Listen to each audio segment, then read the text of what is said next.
pasalubong ko sa mga staff ko. Ay, thank you ma'am. Anong tawag dito? Tikoy sa amin, from Quezon Province. Tikoy? Ready to eat yan, hindi no need to cook. Ah, okay. Thank you ma'am, thank you. Saan ka po ma'am? Shangri-La. Shangri-La corner ng Shaw Boulevard. Ito po ma'am. Sige ma'am, sakay po. Ingat, ingat. Magkano binabayad nyo ma'am hanggang Shangri-La? 110. 110. Ngayon ma'am, wala kang babayaran, libre lang. Bakit? Naghahatid po kasi ako ng libre ma'am, vlogger kasi ako. Ay, ganon? Opo. Swerte ka ngayong araw, wala kang babayaran. Napakalaki ko naman today. Kasi ako yung nakasalang sa pila eh. Start ng week. So lucky. Swerte ka ngayon ma'am. Thank you. You're welcome ma'am. Wow. Pagka ako inabutan mo, libre. Ay, ganon? Lagi ka ba doon? Yun lang ma'am. Pagka may spare time lang ako, naghahatid kasi ako ng libre doon. Yung mga papasok sa trabaho, mga malilate na. Wow. Napakabuti mo kuya. God bless you. Salamat ma'am. Malilate ka na rin ba ma'am? Hindi pa naman 9:30 naman yung ano namin, pero 9:10 na sa amin. So we have 20 minutes pa. No need to rush. 20 minutes pa? 20 eh. Kasi doon sa oras namin. Kasi pagka nag-commute ka, hindi ka aabot sa oras pag nag-jeep ka eh. Tsaka dyan naman lagi ako sumasakay. Doon sa pilahan? Yes. Ngayon ma'am, wala kang babayaran. Wow, thank you. Super fair.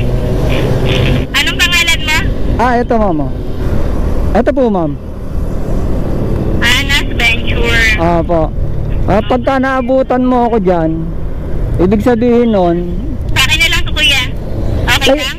Sa'yo talaga yun ma'am. Okay, thank you. Remembrance. Remembrance for the free ride. You're welcome ma'am. Kasi marami kasi diyang papasok ng trabaho, mga malilate na.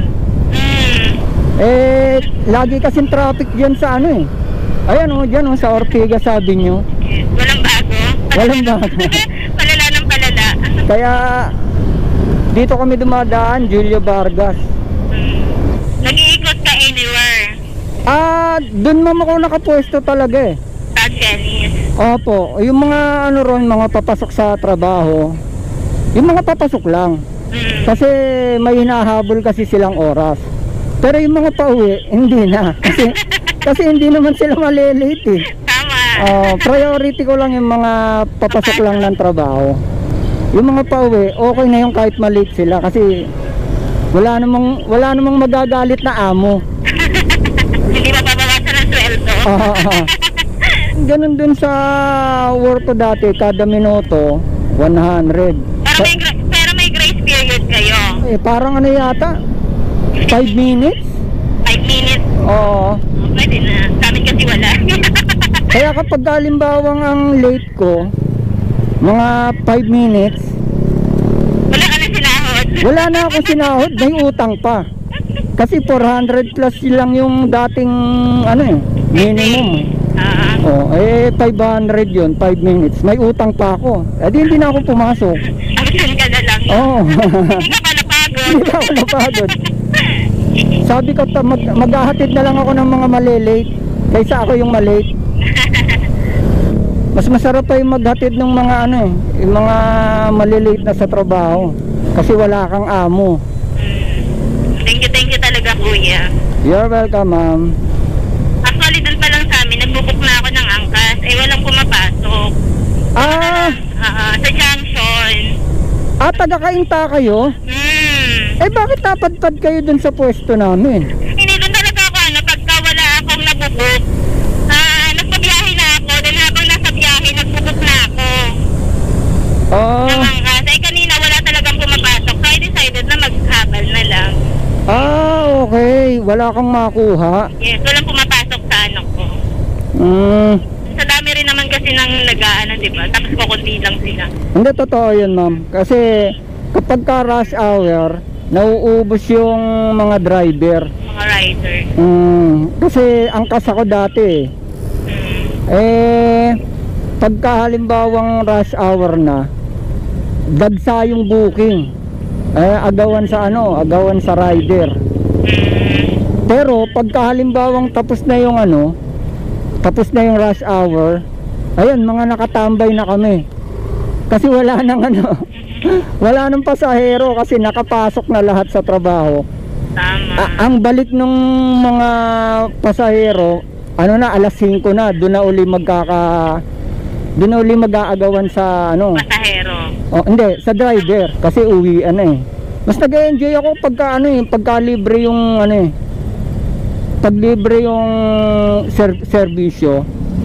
Kasi masaya yung pasahero. Correct. Nakatulong ka na. Ayun. Yung mga ganyan tao lalong binibless ni Lord. Hindi naman talaga ako nag-jeep pag pumapasok. UV, kasi pag jeep, ang layo ng iniikutan. Di ba sarado yung Meralco Ave? Opo. Ang layo ng iniikutan, so ang traffic pa. Kung UV, mega mo lang baba ko, ang layo naman ng nilalakad ko. Kasi Shangri-La pa baba mo, no?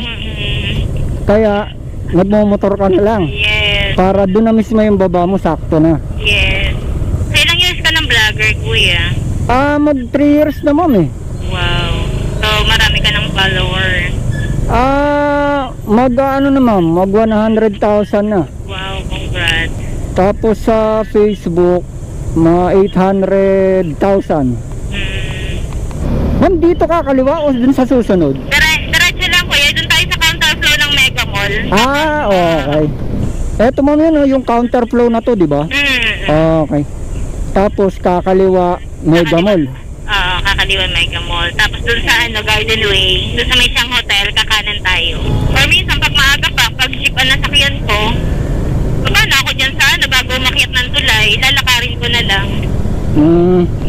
Yan nakakapagod din Ngayon, ma'am, di ka mapapagod. Doon kita mismo ibababa. Thank you. Libre pa. Libre pa. Napakalaki ko talaga today. It's your day today. Yes. Dito ba yung kanan? Diretso lang tayo. Tapos kaliwa tayo po yun. Kaliwa. Apo. Tapos Okay. alalay ka lang po kasi may hagdan dito, banda dito. Doon lang ako. Ayan, may hagdan. Ayun, yung hagdan na yun. Itong maliit na hagdan? Yes po. Okay. Sa parking kasi ako dumadaan. Yeah? Dito na, ma'am? Yes. And this is the end of our Journey. free ride. Paano ba to? Ayan. Umabot ka, ma'am, sa oras? Okay naman. I have 5 minutes left. Okay. Wait lang kuya. I have something for you. You have something for me? Dahil kasama na ako bakasyon. So, ang tawag dito sa amin, Tikoy. Pasalubong ko sa mga staff ko. Ay, thank you, ma'am. Anong tawag dito? Tikoy sa amin. From Quezon Province. Tikoy? Ready to eat yan. Hindi no need to cook. Okay. Thank you, ma'am. Thank you.